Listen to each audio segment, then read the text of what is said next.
नवनीर दाहा पीताम्बराधरुण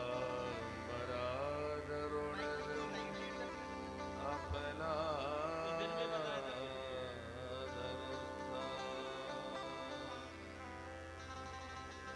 पूर्णेन्दु सुंदर मुखा अरविंद नेत्रा कृष्णा परम किमपि त्वमहं न जाने। कृष्णस्त्वदीय पद पंकज पंजरान्ते अद्यैव मे विशतु मानसिराजहंसा प्राणप्रयाण समये कफवात पित्तैः घण्टाविरोधन विधौ प्रवृणं कुतस्ते। श्रीराधा भक्ति हरिर्ज्ञानम् ताभ्यां या च समन्विता तं श्रीभागवती गाथां वन्दे युगलरूपिणी। रामं रामानुजं सीतां भरतं भरतानुजं सुग्रीवं वायुसूनुं च प्रणमामि पुनः पुनः। नमः कुञ्ज विहारिणे नमः कुञ्ज विहारिणे स्वामी श्री हरिदासाय गुरुनाम गुरवे नमः। लक्ष्मीनाथ समारंभा नाथयामुनिमध्यमा अस्मदाचार्यपर्यन्तां वन्दे गुरुपरम्परा। जय जय श्री राधारमण जय जय नवल किशोर जय गोपी चित चोर प्रभु जय जय माखन चोर। परम मंगल में भगवत स्वरूप श्रीमद् भागवत महापुराण अंतर्गत कल हम सब लोग भागवत जी का प्रारंभ और सुखदेव जी के जन्म का प्रारंभ प्रसंग भागवत की व्यास जी के द्वारा रचना महाभारत का पावन प्रसंग सुन रहे थे। कुंती स्तुति, भीष्म स्तुति, परीक्षित के जन्म की शोभा, पांडवों का स्वर्गारोहण, परीक्षित द्वारा कली का निग्रह, राजा परीक्षित को श्रृंगी ऋषि का श्राप, 7वें दिन तक्षक नाम का सर्प डसेगा, राजा गंगा किनारे पहुंचे, सुखदेव जी का मिलन हुआ। सुखदेव जी ने विराट धारणा, सूक्ष्म धारणा का ज्ञान दिया, सत्य मुक्ति, क्रम मुक्ति बताई, दिव्योपासना विधान, चतुश्लोकी भागवत, ब्रह्मा की सृष्टि क्रम में 12 भगवान के द्वारा पृथ्वी के उद्धार पर कल कथा का विश्राम हुआ। हमारी भागवत सेवा समिति भाग्यनगर हैदराबाद के द्वारा आयोजित श्रीमद् भागवत के तृतीय दिवस की पवित्र मंगलमयी इस बेला में आप सबका हार्दिक अभिनंदन। राधा स्वरूपनी माता बहनों और कृष्ण स्वरूपनी हमारे बंधु सबको मेरा हार्दिक प्रणाम। आइए अपनी वाणी को पवित्र करने के लिए भगवान नाम लेते हुए आज की कथा में प्रवेश करें बड़े प्रेम से। प्रभु जी मोरी लागी लगन मत तोड़ना, प्रभु जी मोरी लागी लगन मत तोड़ना,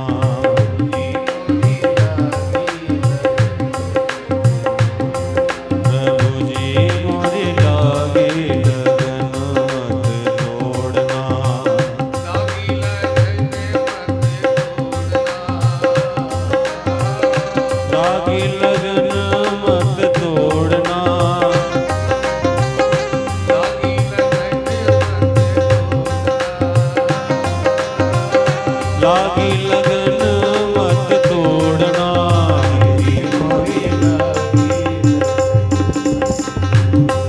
हरि जी मोर लागी लगन मत तोड़ना।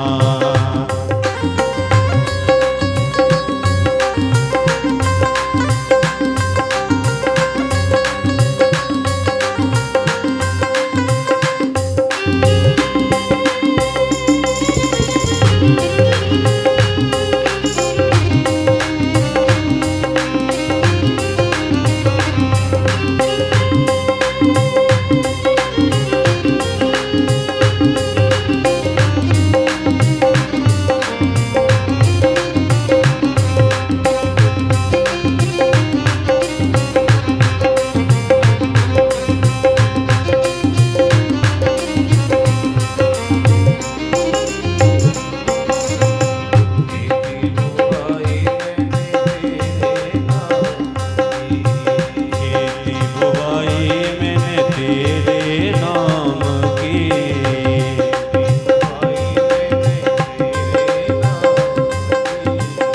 खेती बुआई मैंने तेरे नाम की,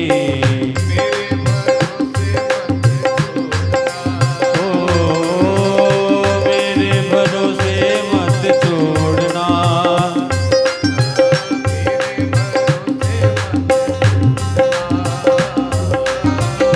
मेरे भरोसे मत छोड़ना, मेरी लागी लगन मत तोड़ना, हरि जी मेरी लागी लगन मत तोड़ना।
मत तोड़ना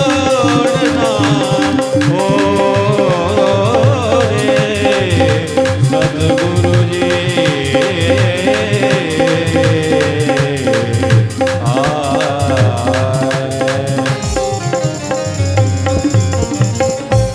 बोले वृंदावन बिहारी लाल की जय हो अयोध्या नाथ भगवान की जय हो श्रीमद् भागवत महापुराण की जय हो व्यास भगवान की जय हो सुखदेव स्वामी की जय हो राधा रमण लाल की जय हो भक्त और भगवान की जय हो जय जय श्री राम राधे जय जय श्री राधे जय जय श्री राधे।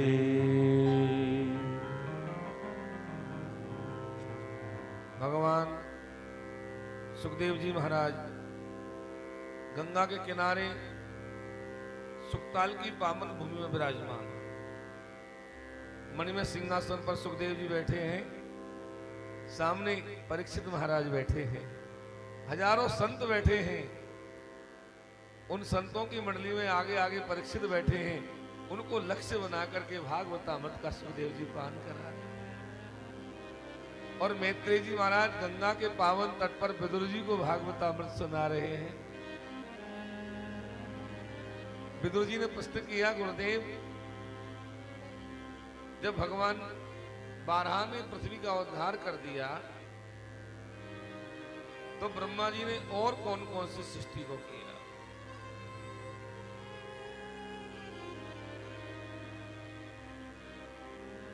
बोले ब्रह्मा जी महाराज ने जब सृष्टि क्रम को बनाया तो ब्रह्मा जी की सृष्टि में एक सायंत्री नाम की संध्या को पैदा किया। संध्या के साथ में दैत्यों ने विवाह कर लिया। तो संध्या का जो समय होता है वो राक्षसी समय होता है। सुबह प्रातः काल की जो बेला होती है 4 बजे से लेकर के 10 बजे तक, ये भगवान का सतोगुणी समय होता है। सब स्नान करते हैं, भजन करते हैं, पूजा अर्चना करते हैं, घर घर में पूजा होती। और 10 बजे से लेकर के शाम को 5 बजे तक का समय रजोगुणी समय होता है। काम काज करते सब, नौकरी वाले नौकरी करते हैं। और सायंकाल को 5 बजे से रात्रि को 10 बजे तक का समय संधि काल है। और रात को 10 बजे से सुबह 4 बजे तक का समय ये राक्षसी बेला है, ये तमोगुणी समय है। हर आदमी सोता है, चोरी डकैती लूटपाट भूत प्रेत की बाधा सब इस सब। सायंत्री संध्या के साथ में दैत्यों ने विवाह किया। आगे सुखदेव जी से राजा परीक्षित ने प्रश्न किया, गुरुजी ये मनु और शत्रुपा ने सृष्टि को कैसे बढ़ाया? थोड़ा इस प्रसंग को आगे बढ़ाओ ना गुरुदेव। अब गुरुदेव सुनाने लगे कि भैया मानव जीवन का लक्ष्य क्या है? हमारा जो मानव जीवन मिला है हमको, उसका लक्ष्य क्या है? खाना, कमाना और मौज मस्ती करना? बोले नहीं। प्रॉपर्टी बनाना, पैसा इकट्ठा करना? बोले नहीं। अच्छा खाना, अच्छा आनंद लेना? बोले नहीं। ये मानव जीवन का लक्ष्य है। यदि ये लक्ष्य होता तो बात ही न जाने क्या हो जाती। हमारे मानव जीवन की उपादेयता ये है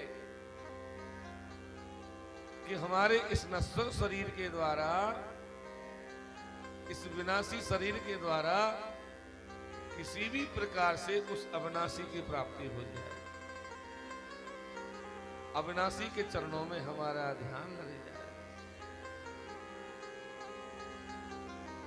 शास्त्र कहता है ना, अंते नारायण स्मृति ही। कैसे भी परमात्मा कृपा करें, लेकिन हमारे अंत समय में परमात्मा की याद हमको आ जाए, बस ये हमारा जीवन सफल हो गया। ये जीवन की उपाय देता है। और हम संपूर्ण जीवन खाने कमाने में गुजार देते हैं। अब ये करना, अब वो करना, अब ये जीवन चला जाता है सारा। तो प्रजा सृजेति भगवान कर्दमो ब्रह्मणोदिता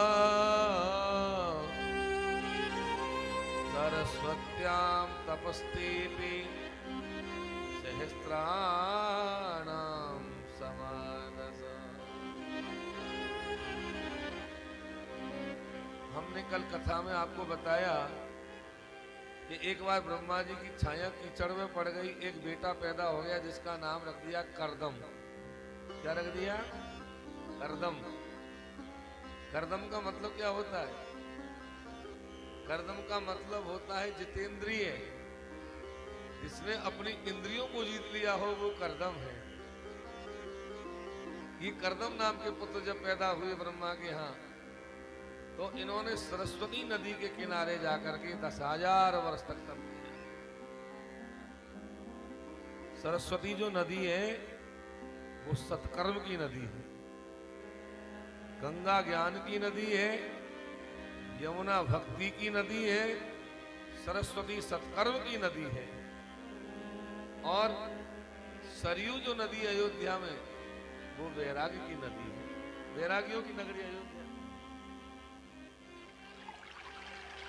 सरस्वती नदी के किनारे जाकर 10,000 वर्ष तक महाराज करदम ने भजन किया। भगवान ने आकर दर्शन दिया। करदम जी ने बहुत सुंदर स्तुति गाई। भगवान ने कहा करदम जी कुछ वरदान मांगो। तो करदम जी ने कहा प्रभु आपका भजन कर लिया और इससे बढ़िया वरदान और क्या होगा? नहीं कुछ मन में हो तो बताओ।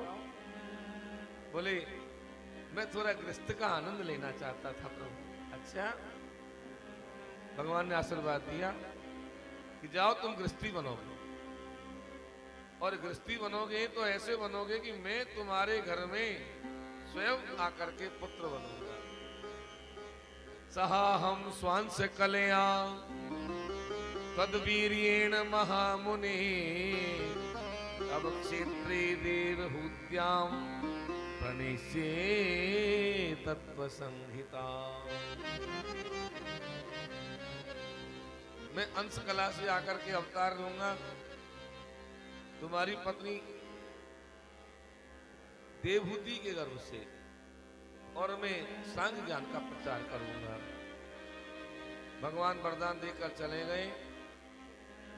उसके बाद में करदम जी महाराज का विवाह और ये स्वयंभू मनु की बेटी देहूति के साथ में हुआ।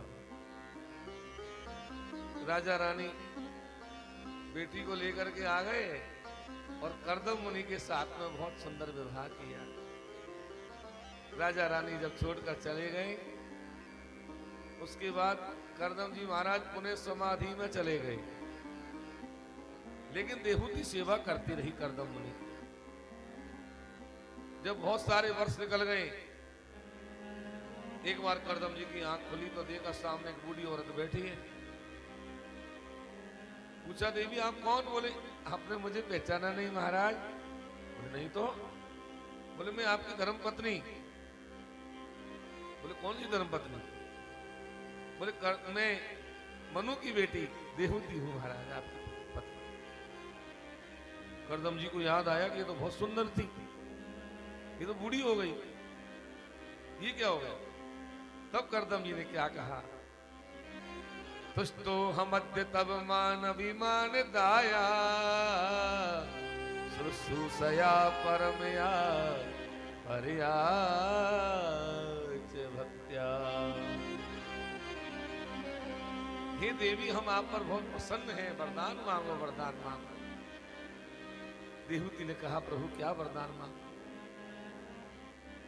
स्त्री क्या मांगेगी, वो तो पति से ही वरदान मांगती है कि भाई मुझे सुख मिले, पति का प्रेम मिले, प्यार मिले, और क्या चाहिए? बच्चों का सुख मिले। अब मैंने विवाह तो आपसे कर लिया प्रभु, पर न तो आपका सुख मिला, न मुझे बच्चों का प्यार आनंद मिला। थोड़ा सा वो मिल जाता तो अच्छा रहता। कर्दम जी ने उसी समय अपनी तपस्या के प्रभाव से हाथ में जल लिया और जल लेकर के कामक नाम का विमान बनाकर तैयार कर दिया, एरोप्लेन। और ये एरोप्लेन ऐसा बनाया हमारे कर्दम जी ने कि ये आकाश में उड़ता था। पूरा नगर के नगर बसा हुआ, सोने चांदी के परकोटे लगे हुए, न डीजल का खर्चा न पेट्रोल का खर्चा, मन में कह दो वहीं ले जाए, मन से चलने वाला था एक कामक विमान। विभूति बोली महाराज मैं विमान में चढ़ के क्या करूं, मेरा शरीर तो खराब हो गया। तब देहूती को बिंदु सरोवर में नहाने भेजा। देहूती पहले से भी ज्यादा सुंदर हो गई। देहूती और कर्दम जी विमान में चढ़े तो ये विमान 100 वर्ष तक आकाश में उड़ा और आकाश में उड़ते उड़ते ही कर्दम मुनि और देहूती के गर्भ से 9 कन्याओं ने जन्म ले लिया। ये 9 कन्या कौन है? नवधा भक्ति। पहले नवधा भक्ति आएगी तभी तो ज्ञान वैराग्य रूपी कपिल देव पधारेंगे भाई। 9 कन्या जब पैदा हो गई तब ये विमान धरती पर आया। कर्दम मुनि जाने लगे तपस्या करने। देहूती ने कहा महाराज जी इन बेटियों का विवाह शादी तो कर जाओ, बाद में चले जाना। कर्दम जी बोले नहीं अभी नहीं जाएंगे, अभी भगवान का अवतार नहीं हुआ तो कैसे जाएंगे। जब भगवान को याद किया देहूती और कर्दम जी ने तो ध्यान मात्र से ही भगवान गर्भ में आ गए। भगवान जब गर्भ में आए तो आनंद होने लगा। तस्या बहुत थे काली भगवान मधुसूदन कार्दमं वीर्यमापन्नो यज्ञनिर्वदार। जैसे यज्ञ में अग्नि पैदा होती है ऐसे भगवान देहूती गर्भ से प्रकट हो गए। बोलिए कपिल देव भगवान की। कपिल भगवान, कपिल का मतलब क्या है? जिसके नाम से पाप भी कांपने लग जाए। कंप्यति पापानीति कपिलः, वो कपिल देव। कपिल भगवान की स्तुति प्रार्थना करने के लिए ब्रह्मादि देवता भी आए। स्तुति करके जब जाने लगे तो ब्रह्मा जी के साथ में 9 महात्मा आए। उन 9 महात्माओं के साथ में कर्दम जी ने अपनी बेटियों का विवाह कर दिया। किनसे किसका विवाह किया? बोले बड़ी बड़ी बेटी का नाम है कला। कर्दम मुनि की बड़ी बड़ी बेटी का क्या नाम है? कला। उसका विवाह मरीचि मुनि से किया। मरीचये कलाम प्रादात अनुसूया अथात्रये। दूसरी बेटी का नाम है अनुसूया, वो अत्रि महाराज को ब्याही गई। श्रद्धा नाम की बेटी अंगिरस महाराज को ब्याही गई। हविर्भुवि नाम की बेटी पुनस्तर ऋषि को ब्याही गई। गति नाम की बेटी पुलह ऋषि को ब्याही गई। ख्याति नाम की बेटी भृगु जी को ब्याही गई। अरुंधति नाम की बेटी वशिष्ठ जी महाराज को ब्याही गई। और छोटी छोटी बेटी का नाम है शांति। शांति क्यों रखा? हे भगवान अब 9 बेटी हो गई, अब बेटी से हो जाए शांति, तो शांति नाम धर दिया। ये अथर्वण महाराज को ब्याही गई। 9 ऋषियों से 9 पुत्रियों का विवाह हो गया। कोई कहता है कि महाराज वंश पुत्रों से ही चलता है, ऐसा नहीं। बेटियों को यदि योग्य बना दिया तो बेटियां तो बेटों से भी ज्यादा नाम कमाती है साहब। बेटा तो एक कुल को तारता है, बेटियां तो 2-2 कुलों को तारती है। लेकिन बेटी होनी चाहिए योग्य। जैसे हमारे कर्दम मुनि की बेटियां हैं। अनुसूया जिसने अपनी तपस्या के प्रभाव से चित्रकूट में मंदाकिनी गंगा को प्रकट कर दिया। आपको पता है इस कथा का? अत्रि मुनि नहाने जाते तो बहुत दूर जाते थे। एक बार प्यास लगी, बोले देवी प्यास लग रही है। बोले पानी कहां से लाऊं? पानी नहीं है यहाँ तो कहीं नहीं। बोले कहीं से भी लाओ। तो अनुसूया ने प्रार्थना करी कि हे भगवती गंगे, यदि मैंने अपने पति की मन से सेवा की हो तो तुम यही प्रकट हो जाओ। और उसी समय गंगा मैया मंदाकिनी रूप में चित्रकूट में प्रकट हो गई। ये सतुत्व का प्रभाव है। होना चाहिए सतीत्व का प्रभाव। क्योंकि पति से बड़ा दुनिया में कोई नहीं होता है। संसार में सबसे बड़ा परमात्मा कौन होता है? पति, पति परमेश्वर। यदि पति की सेवा कर लिया तो वो भगवान की सेवा।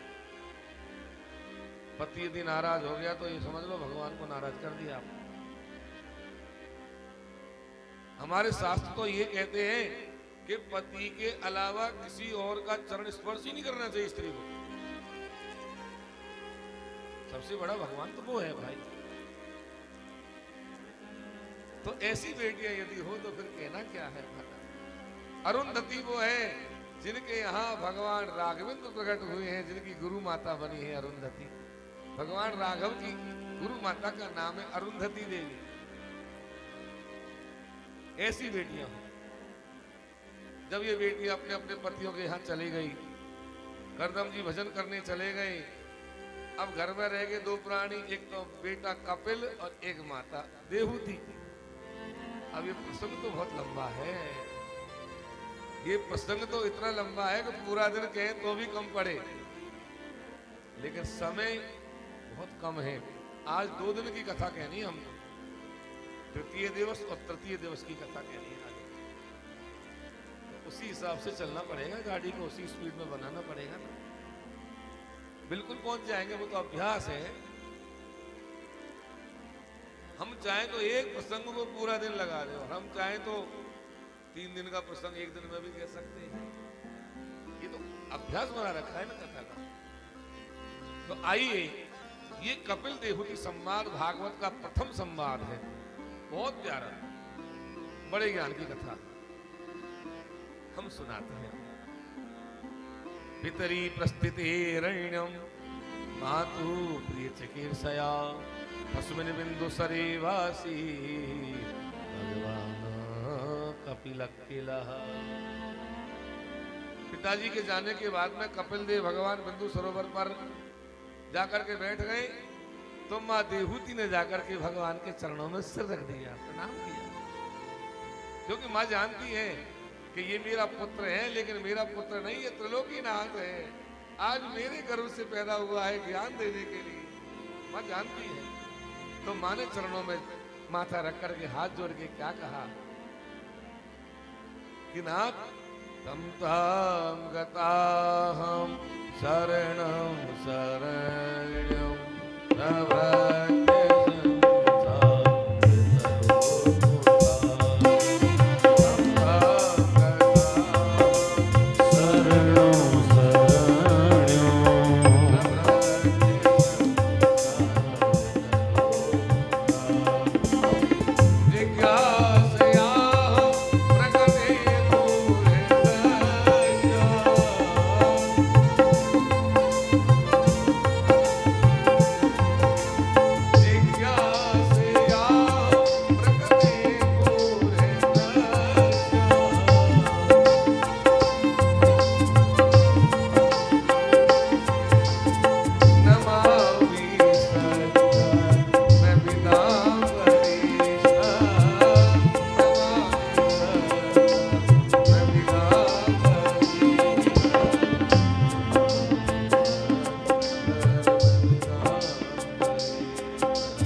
हे नाथ, मैं आपकी शरण में आई हूं।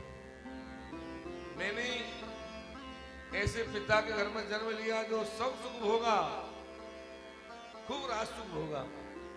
फिर पति की आई तो मैंने एरोप्लेन में घूमी खूब आराम से आकाश में 100 वर्ष तक कामक विमान में आनंद लिया, लेकिन मेरे मन को शांति नहीं मिल रही। मेरा मन क्यों भाग रहा है इधर उधर। आप अपने भक्तों के कष्ट को ऐसे काटने वाले हैं जैसे कुल्हाड़ा लकड़ी को काटता। सर्वत्र संसार करो कुठारम।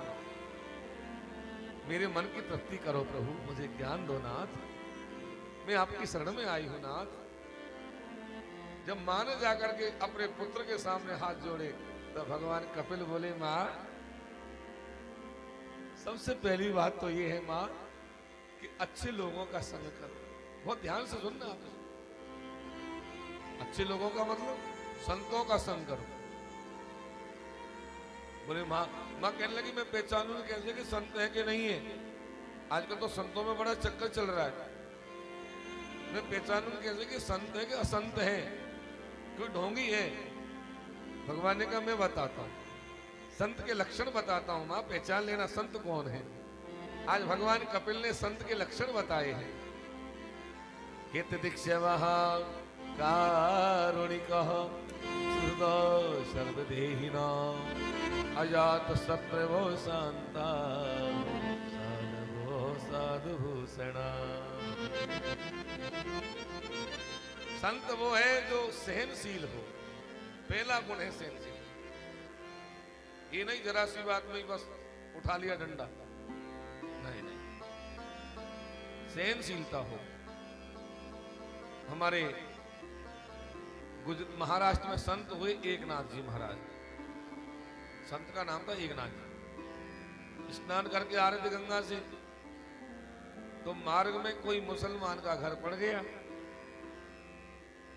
मुसलमान ने खिड़की में से और एकनाथ जी पे थूक दिया।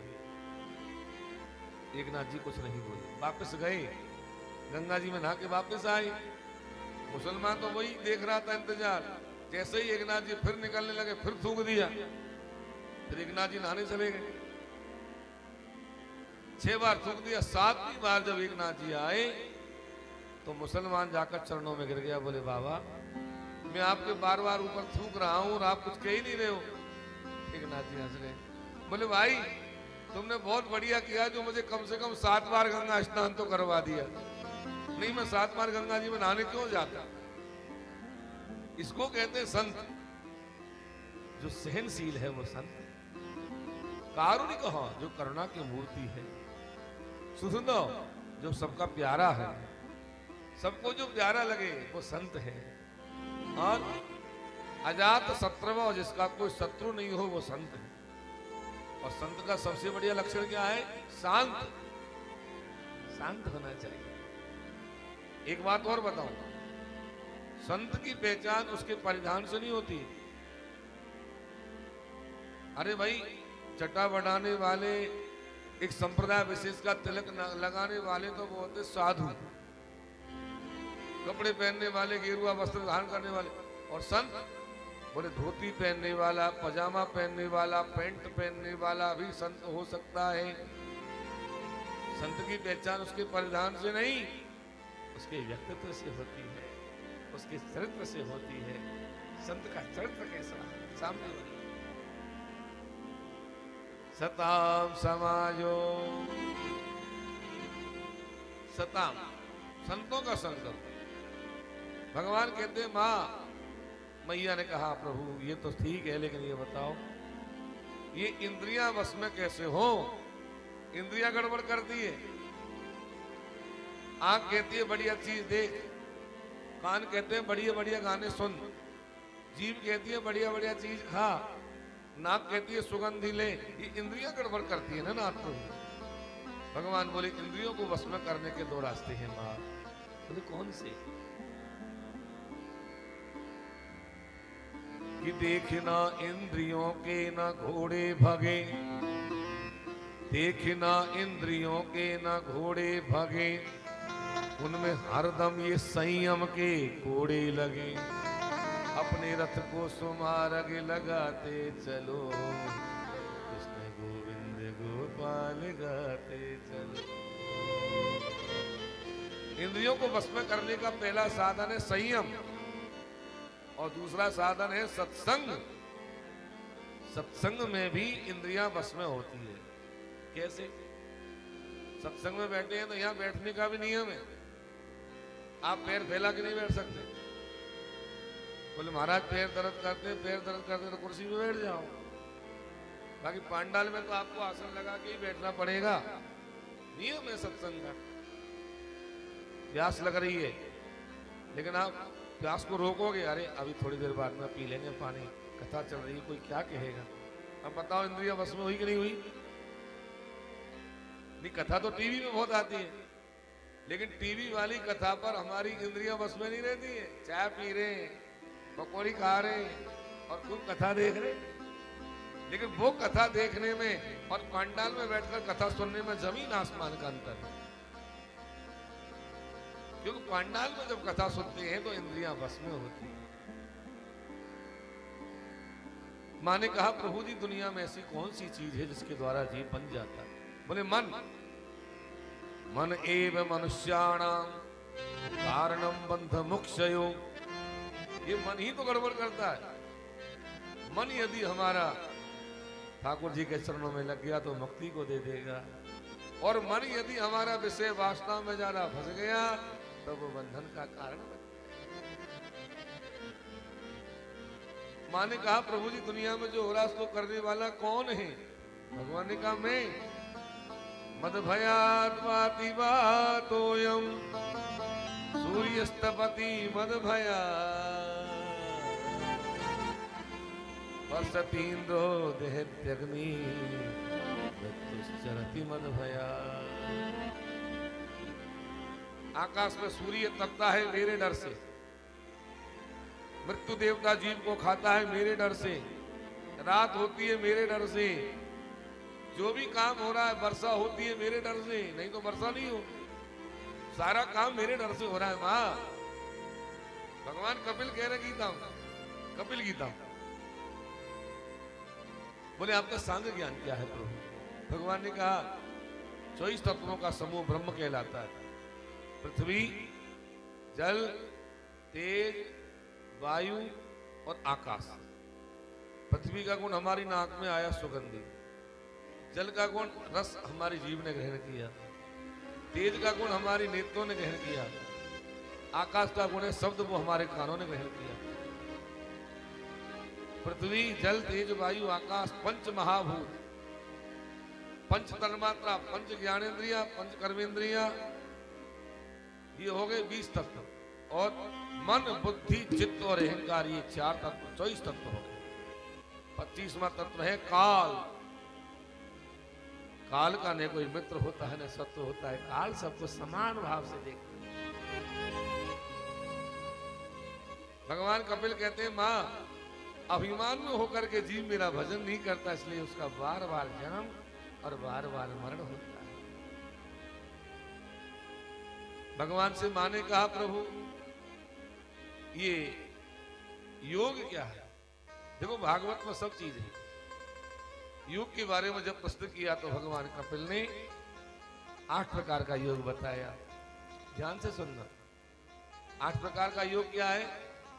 यम, नियम, आसन, प्राणायाम, प्रत्याहार, धारणा, ध्यान और समाधि। ये 8 प्रकार का योग बताया। 8 प्रकार के योग में सबसे बढ़िया योग है ध्यान। भगवान का ध्यान करो। कैसे ध्यान करें? बोले भगवान का कभी भी ध्यान करो तो ऊपर से मत करो, नीचे से करो, चरणों से ध्यान करो। संचिंतये भगवतश्चरणारविंदम वज्रांकुशध्वज सरो विलांचनाढ्यम। सबसे पहले भगवान के चरणों का ध्यान करो। कैसे है भगवान के चरण? जिनमें ध्वजा अंकुश का चिन्ह है। वो ध्वजा अंकुश का चिन्ह जीवात्मा के सारे पापों को नाश कर देता है। उसके बाद में एक एक अंग का ध्यान करते करते ऊपर बढ़ो। भगवान के घुटनों का ध्यान करो, भगवान की कमर का ध्यान करो। कमर में भगवान ने करगनी पहन रखी है। भगवान के वक्षस्थल का ध्यान करो, जिस पर भगवान की भृगुलता का चिन्ह है। बैजंती माला गले में पड़ी है। भगवान की अलकावली गले तक आ रही है। भगवान के ओष्ठों का ध्यान करो, भगवान के कमल नेत्रों का ध्यान करो, एक एक अंग प्रत्यंग का ध्यान करो। भगवान सबसे बढ़िया बताया कपिल भगवान ने ध्यान करना। और उसके बाद भगवान कपिल ने कहा मां अब मैंने तुमको इतना ज्ञान दे दिया, आपके कुछ समझ में आया? तो मां ने कहा बस मैं समझ गई नाथ। बोले क्या समझी? कि अहो बस समझ तो गरिया यज्जिह्वा कृ वर्तते नाम तुभ्यम। मैं जान गई नाथ कि यदि कोई जाति से स्वपच भी है, स्वपच कहते हैं चांडाल, यदि कोई जाति से चांडाल भी है और वो भी यदि आपका नाम लेता है तो वो भी धन्य है, आप उस पर कृपा करते हैं। आपने काशी में एक भक्त का नाम सुना होगा, रैदास। बहुत बड़े भक्त हुए, जाति से बहुत निम्न थे, चर्मकार। लेकिन ऐसा कौन संत होगा जिसने जाकर के और रैदास जी महाराज के चरणों में प्रणाम नहीं किया? भक्ति को प्रणाम किया जाता है भैया। भक्ति, एक बात और बता देता हूं, जीवात्मा यदि भगवान की भक्ति करे तो पूर्व जन्म के प्रारब्धों को भी बदला जा सकता है। मुझसे कहते ना पूर्व जन्म में किया वो तो भोगना ही पड़ेगा। नहीं, भगवान कपिल कहते हैं कि भक्ति के द्वारा जीव यदि परमात्मा का चिंतन करे तो पूर्व जन्म के द्वारा जो कर्म है उनके भोगों को भी और जीवात्मा बदल सकता है, प्रारब्ध को भी बदल सकता है भक्ति के द्वारा। परमात्मा की भक्ति में बहुत ताकत है। तो ये चली जा रही है उम्र धीरे धीरे, चली जा रही है उम्र धीरे धीरे, चली जा रही है उम्र धीरे धीरे, चली जा रही है उम्र धीरे धीरे।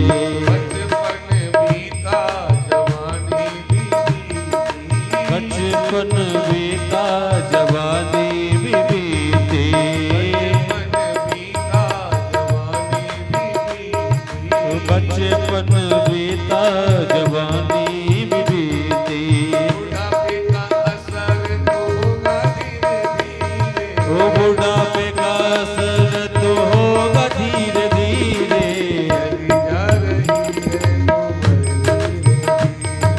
चली जा रही है उम्र धीरे धीरे। चली जा रही है उम्र धीरे धीरे।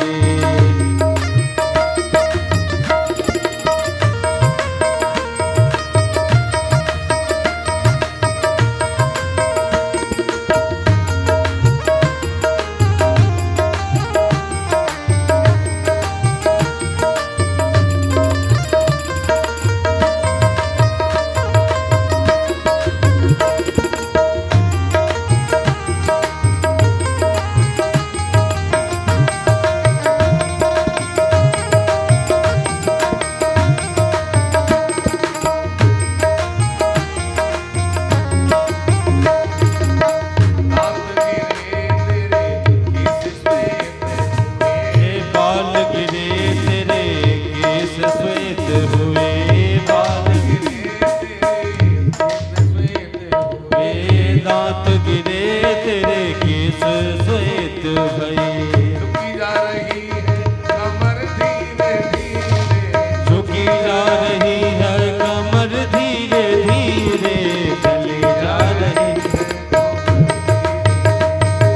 चली जा रही है उम्र धीरे धीरे, जा रही है उम्र धीरे धीरे। ओ चली जा रही है उम्र धीरे धीरे।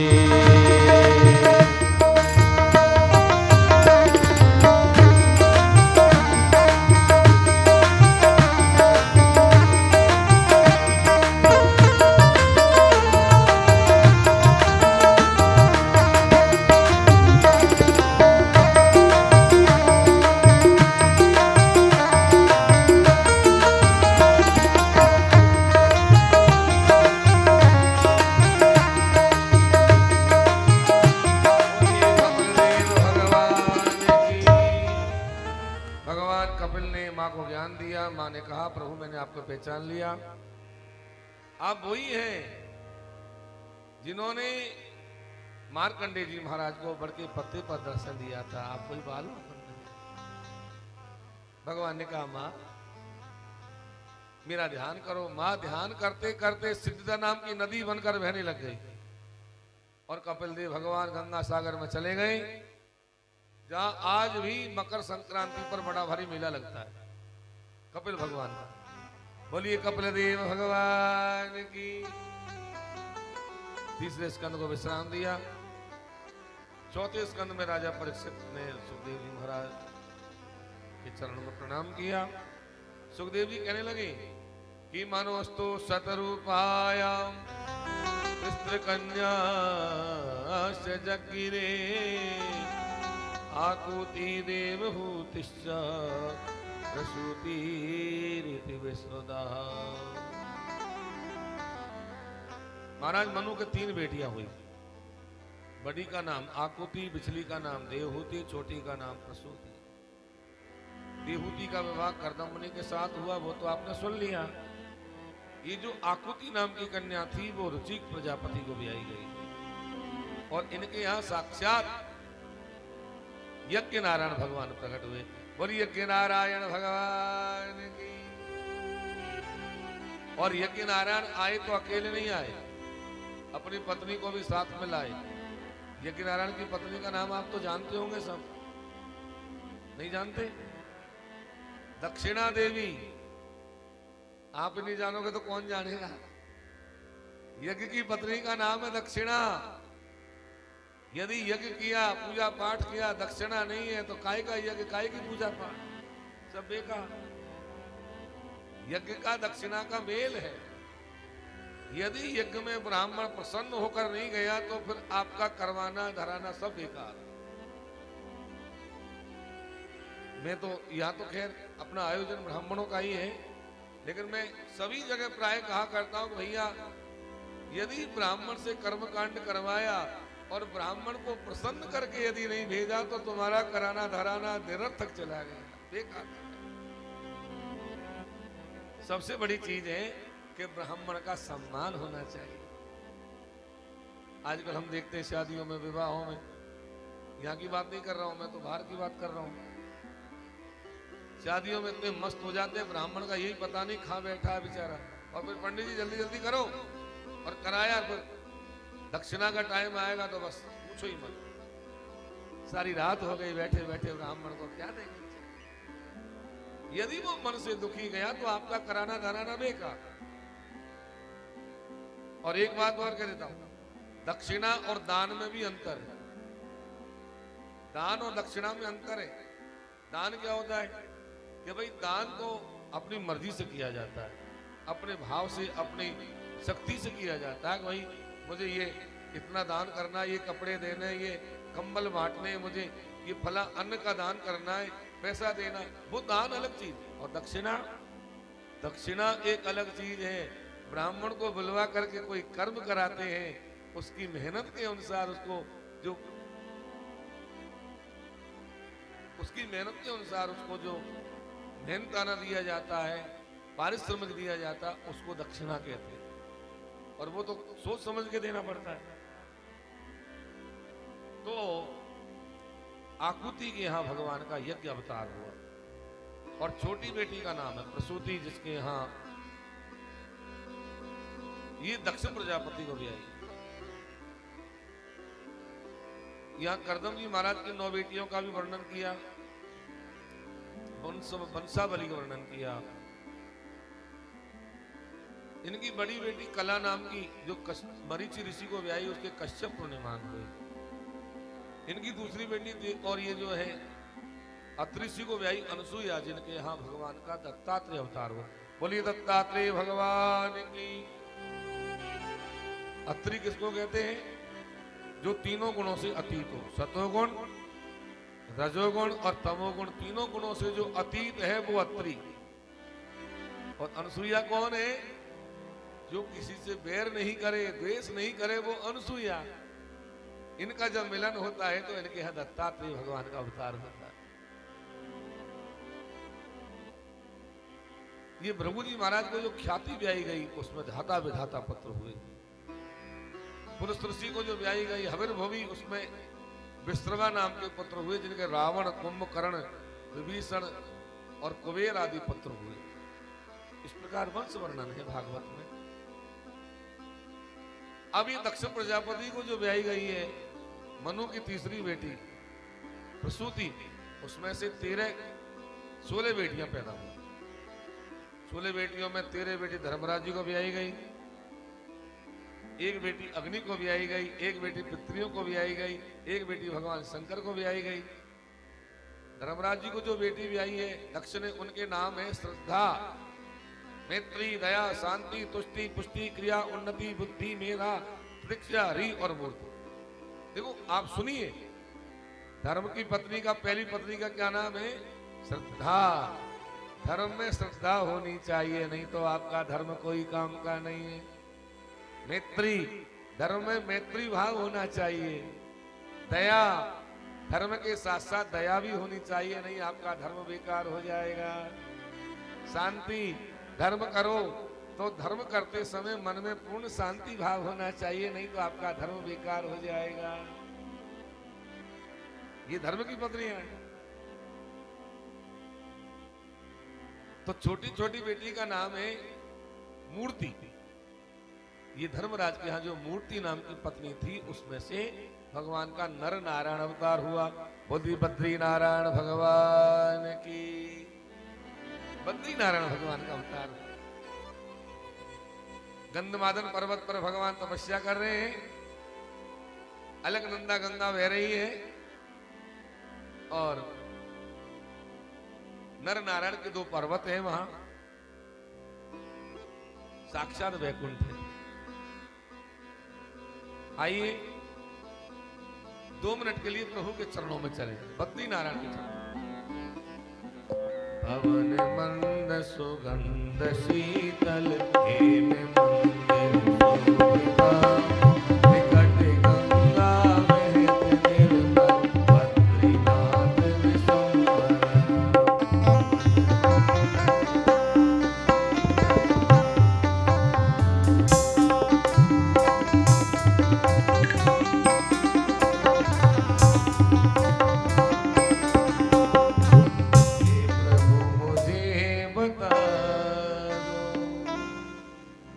प्रभु मुझे बता दो, चरणों में कैसे आऊं।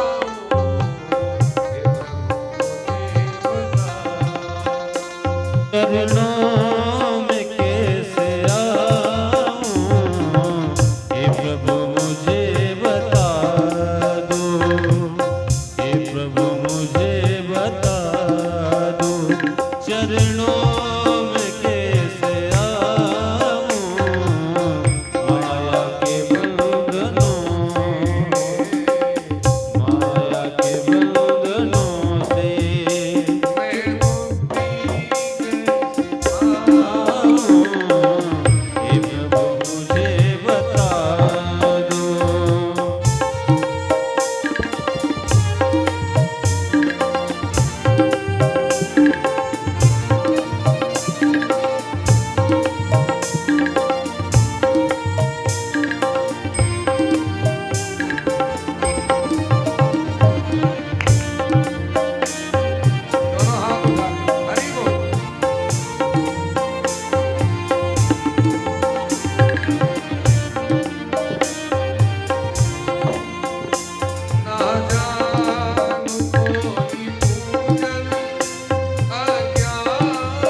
बुरा हूँ, जैसा भी हूँ तुम्हारा, अच्छा हूँ या बुरा हूँ, जैसा भी हूँ तुम्हारा, ठुकराओ ना मुझे अब, ठुकराओ ना मुझे अब, चरणों में सिर नवाओ, हे प्रभु मुझे बता दो, चरणों में कैसे आऊं, हे प्रभु मुझे बता दो, चरणों में कैसे आऊं, हे प्रभु मुझे बता दो। सीताराम राम राम राम राम राम,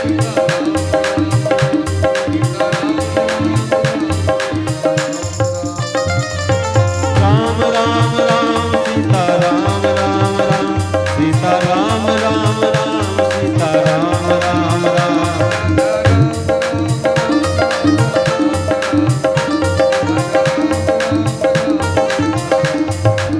राम राम राम, राजा राम राम राम, राजा राम राम राम, सीता राम राम राम,